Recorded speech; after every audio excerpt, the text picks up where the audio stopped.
السلام عليكم ورحمة الله، مرحبا بكم في قناة وصال وياسمين. كنتمنى تكونوا في احسن الاحوال نتوما كتشاهدوا هذا الفيديو. اليوم بغيت نشارك معكم شنيك اللي كيجي اكثر من رائع، وكنقول للناس اللي يلاه انضموا لقناتي مرحبا والف مرحبا. وإلا كنتو اول مره كتزوروا قناتي كنقول لكم ضغطوا على جيل الاشتراك باش يبقى يوصلكم ديما الجديد، وبارطاجيو القناة مع الناس والحباب باش تعم الفائدة. وشكرا لكم على المتابعة. واليوم غادي نشارك معكم هذه الوصفة ديال الشنيك اللي كتجي اكثر من رائعة. خليكم مع المقادير وطريقة التحضير وفرجة ممتعة. بسم الله على بركة الله. هنا عبرت كيلو ديال الدقيق كيشتو. هنا كناخد واحد الكاسون. اول حاجة كنديرها هي كنوجد الكريم باتيسري. هنا كندير 2 معالق كبار ديال بودرة الكريمة الباتيسري، وكندير 2 معالق كبار ديال السكر، وكندير 2 كيسان ديال الحليب، وكنخلط بالفوي او الطراب اليدوي. كنخلط مزيان وكنديرها فوق البوطة مع التحريك حتى كتعقد. ضروري ما نحركو باش ما تبقاش لينا في قاع الكاسرون ديك البودرة الباتيسري. صافي. هنا بعد ما كتعقد كناخد زلافة كنفرغ فيها ديك الكريمه، وغادي نغطيها بواحد البلاستيك وغندخلها للمجمد باش تبرد. عاد غادي نوجد معكم العجينه ديال الشنيك. هنا غادي ناخد الحليب، غادي ندير 4 الكيسان، غنديرهم فوق البوطه حتى كيدفى.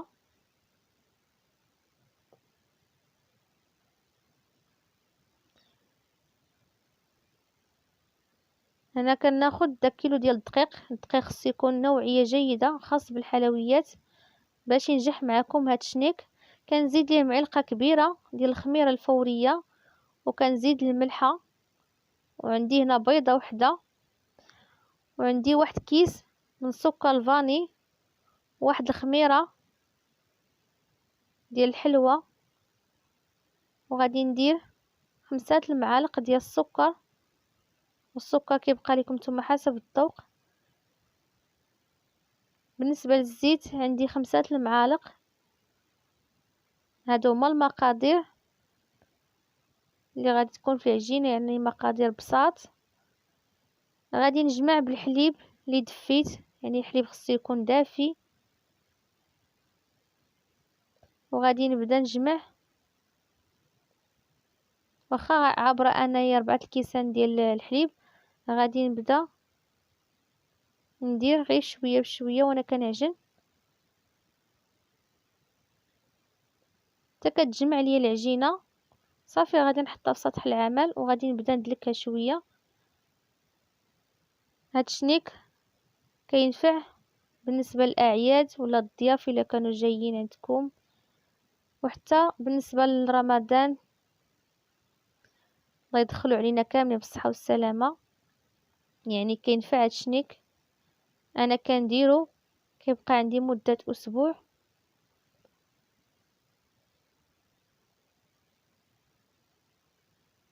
يعني الوصفات بحال هادو كينفعوا الاعياد والرمضان.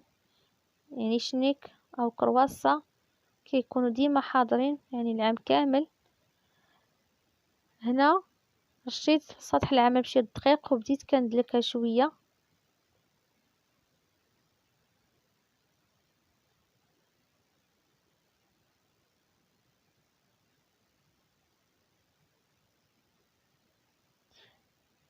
اللي وصلت حتى لهنا كنتمنى تشجيع قناتي بواحد اللايك كتشجيع القناه، وتبارطاجيها مع الناس والحباب باش تعم الفائده. هنا كيشتو العجينه غنقسمها على 6 الكويرات يكونوا متساويين. يعني كيشتو العجينه راه ما خليتهاش ترتاح، يعني كي دلكتها قسمتها على 6 الكويرات. صافي هنا غادي نرش بالدقيق وغادي نبدا نسرحها بالمدلك على الطريقه كي كتشوفوا، يعني سهله.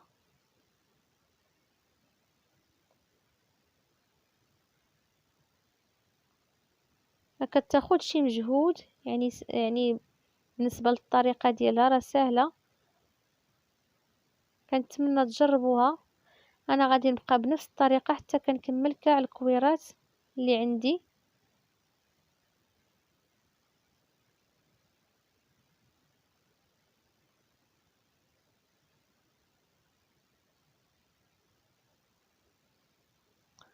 ورمضان على الابواب، الله يدخلوا علينا كاملين بالصحه والسلامه. وغادي نبدا نشارك معكم الوصفات اللي غادي ينفعوكم لرمضان.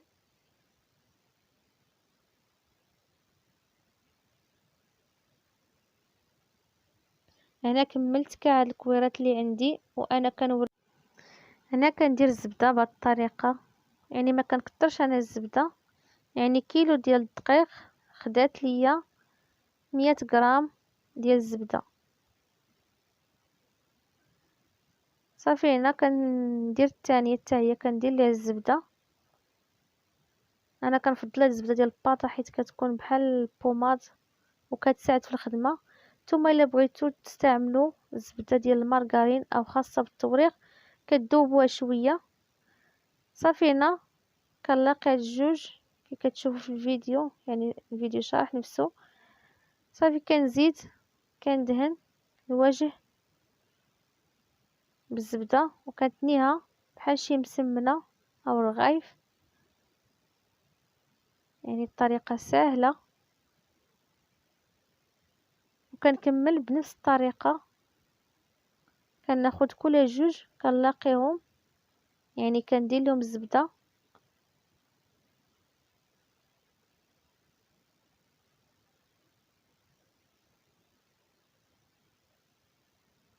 يعني كناخد ملعقه واحده وكنوزعها على جوج.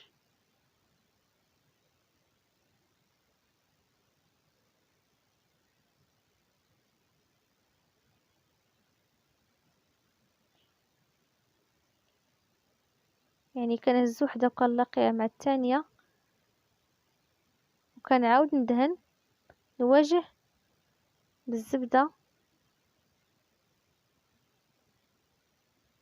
يعني كنبقى هكا حتى كنكمل بنفس الطريقه. كنوريكم شحال ديال الزبده درت. هاد الباطه فيها 200 غرام، يعني كي قلت لكم خدات ليا 100 غرام. صافي هنا كناخد الاولى، كي كنكمل كناخد وكنبدا نسرح في العجينه. انا الاولى غادي نسرحها وغادي ندير لها الكوفيتير ديال المشماش او المربى. عندي هنا الشكلاط كالا، يعني كديروا الحبيبات ديال الشكلاط او كتستعملوا غير هاد الشكلاط كالا كتقطعوه مربعات. هنا كنرش شويه الدقيق على سطح العمل، يعني الدقيق كيساعدكم باش العجينه ما تلصقش لكم سطح العمل. صافي كنسرح بالمدلك.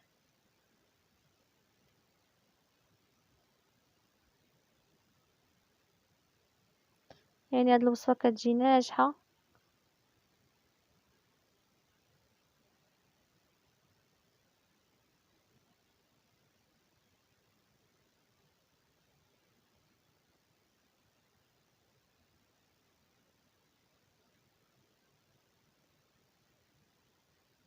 يعني ديما كنرش الدقيق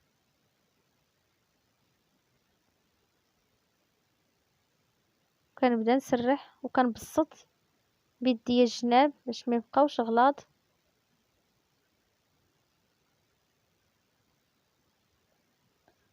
وانتم كيبقى لكم الاختيار اشنو بغيتو ديروا، واش كريمه الباتيسري ولا الكوفيتير المشماش. انا كنفضلها بالكوفيتير. وانتم كيبقى لكم حسب الذوق واللي متوفر. كنزيد الشكلاط، تقدروا تزيدوا الزبيب. هنا كنبدا نتني بهذه الطريقه وانا مرخفه يديا، يعني ما كنزيرش. صافي هنا غادي ناخذ واحد الموس وغادي نبدا نقطع كي كتشوفوا. اللي بغى تقطع بالخيط يعني كيبقى لكم الاختيار.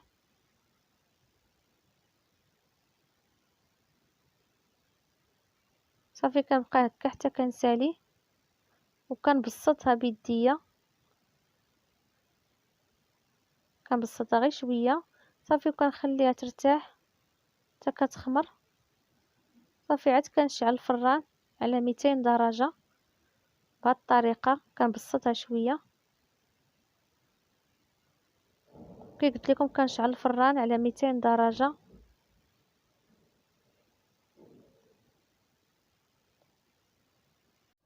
هنا بنفس الطريقه غادي نكمل. هنا خديت الكريمه يعني بردات كي كتشوفوها عاقده، كنبدا نبسطها معلقه بهذه الطريقه، يعني نفس الطريقه اللي درت للكوفيتير ديال المشماش. هنا كنزيد حبيبات الشكلاط. نتوما كيبقى لكم اختيار، انايا غير شاركت معكم.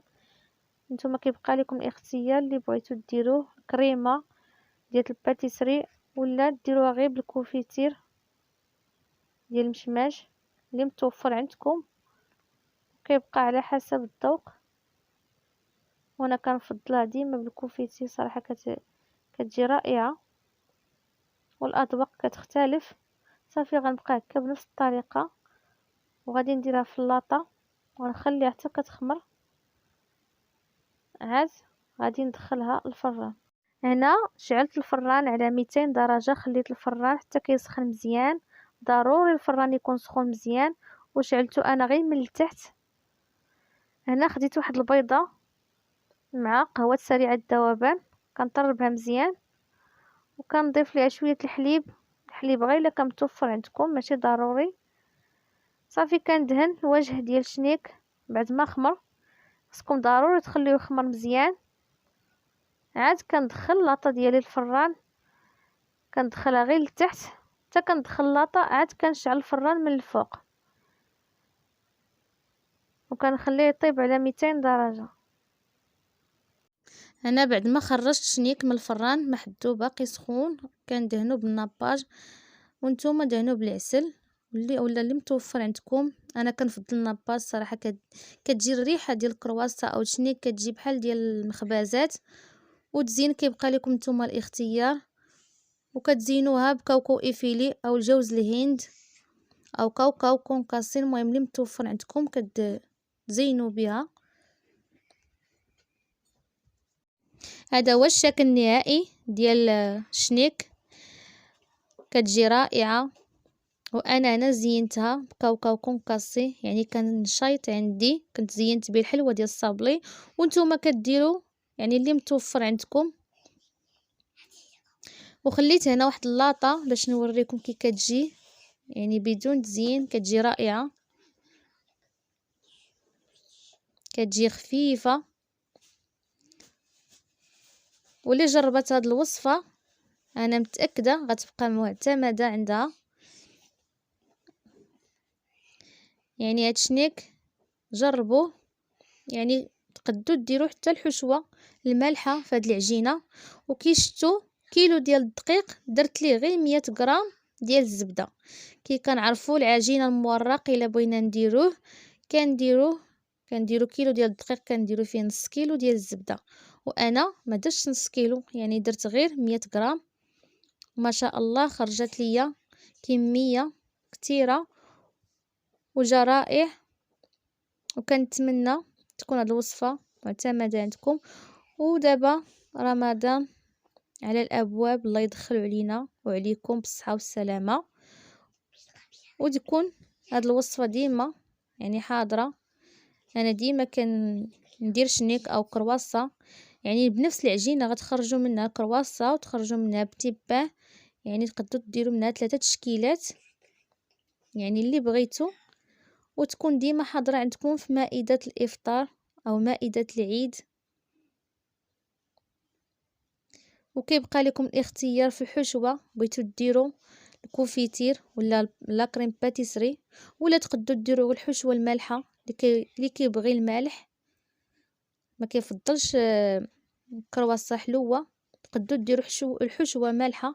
كيشتو الكميه ديال السكر ما كتكونش كتيره، يعني تقدروا ديروا الحشوه مالحه، يعني اللي بغاتها لهاد رمضان. وانتم كيبقى لكم اختيار، وانا شاركت معكم يعني الوصفه.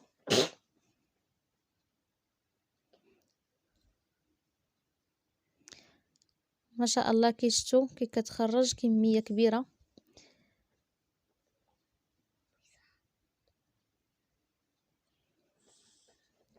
وهنا كنقول لكم شكرا لكم على المتابعه، واللي وصلت حتى الاخر ديال الفيديو كنتمنى دير لي اللايك كتشجيع القناه، وتبارطاجيها مع الناس والحباب باش تعم الفائده وكل شيء يستافد.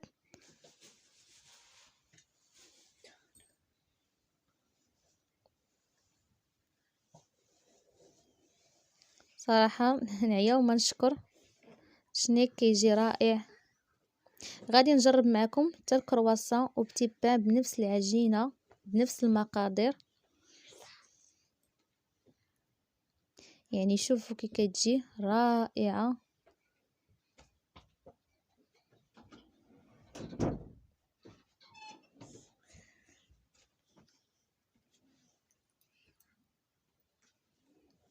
يعني كنحل لكم وحده باش تشوفها كي كتجي من الداخل. وهنا وصلت معكم لنهايه الفيديو، مع السلامه.